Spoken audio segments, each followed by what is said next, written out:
Hi, I'm Donna from Scenic Roots Garden Center, and I am out here in the garden again. I thought this would be a perfect time to talk to you about proper placement of your vegetables and spacing. Two very important things for when you're planting your gardens.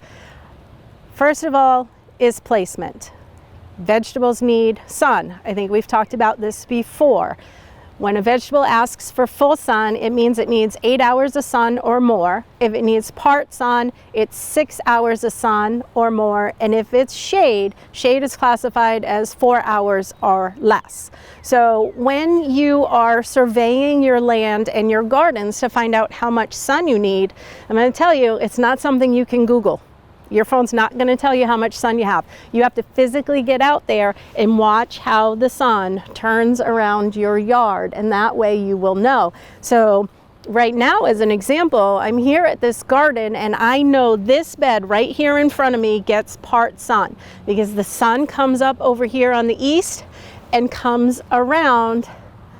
Now, yeah, but what you don't see is right up above me, as the sun comes around, there are trees right here in front of me, and that shades this garden for the first half of the morning. The sun doesn't hit here until around 11, 12 o'clock. So now that tells me that's part sun. So what kind of vegetables do part sun? Leafy greens, kale, spinach, lettuces like that. Those are going to go in this bed. Some herbs also can tolerate part sun. And then I save my other summer vegetables, my cabbages and Brussels sprouts, broccoli, things like that too, for the full sun areas. That is optimal growth. So another thing that you want to pay attention to is the size of your gardens. We're going to talk about spacing, and spacing is very important, not only for allowing your vegetables to grow the size that they need, but also to keep down any diseases that might happen. When your vegetables are too crowded, what happens is they can't breathe. The leaves can't breathe. They don't dry out the way they're supposed to. So that actually encourages diseases and fungus. So we want to make sure that we space properly. The backs of your tags, the backs of your seed packets are very important. We've talked about this before too. Wealth of knowledge on the back of your seed packets and your tags tells you how big your plant gets, also tells you how far apart to space. So something like a tomato actually needs a 2 foot by 2 foot spread. Something like a pepper, 1 foot by 1 foot. Lettuces, leafy greens, 6 to 8 inches by 6 to 8 inches. So I'm going to show you how to space out your gardens so you're planting the right amount of vegetables for the health and the growth that they need. So right now I have a bunch of lettuces and kale. I'm going to come into this raised bed and I'm going to show you how I space them out. One of the things that I like to do beforehand is I draw my beds out and I draw my spaces out. So I'll take a piece of paper, graph paper, however you want to do it. A lot of times I'll take a ruler and I'll do 1 inch equals 1 foot in my garden bed. If you have a larger bed, 1/2 inch equals 1 foot of garden bed. We don't have to be engineers on this. It doesn't have to be exact, but it gives you a visual of how you want to lay out your vegetables. So when you have that, then you can calculate how many tomatoes you have for one space, how many lettuce you can fit in, how many broccoli you can fit in, and that's, again, that's important for spacing.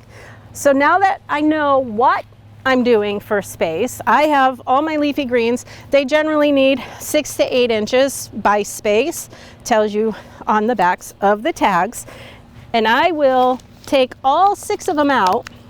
Again, this is another visual for me. Obviously, in a garden center, I'm a very visual person, so I will place them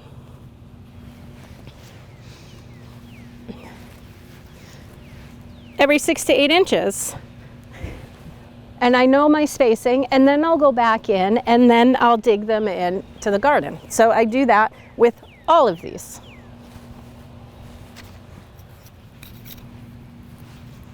So if you can see, the root ball on these vegetables is very loose. I don't have to go in here and score them or break them apart. It's a very healthy root ball. I just dig my holes and just loosely tamp down around them. And we'll do this for all 48 leafy greens that we have today.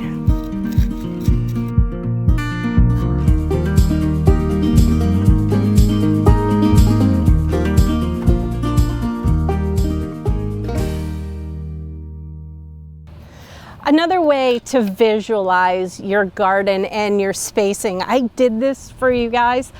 This is our tomato bed right here. So I know that a tomato needs 1.5 to 2 foot each. So I did spray paint in yellow so you could see the layout of where every tomato is supposed to be, so you know you have the proper spacing.